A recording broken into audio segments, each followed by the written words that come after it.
పాలుకొని అపారమైన గురుభక్తి. ఇతను వర్ణాతీతము.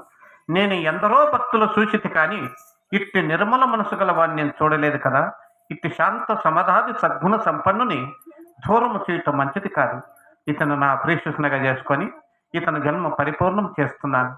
బాలక సిద్ధ స్వామి గురుదేవా. లెమ్మునైన నిన్ను నా హృదయపూర్వకంగా అనుగ్రహించి తిని నా ప్రేషునిగా భావించి తిని బిడ్డ. స్వామి స్వాముల వారి పూజా సమయం మనకు ఆసన్నముకుతున్నది. మనం వెళ్ళి వచ్చేది మనము. ధనుడు నెత్తిన గురుదేవా, ధనుడు నెత్తిన స్వామి. మనోవంచ ఫలిసిద్ధరస్తు. నీకు శుభంబు కలుగ్గాక.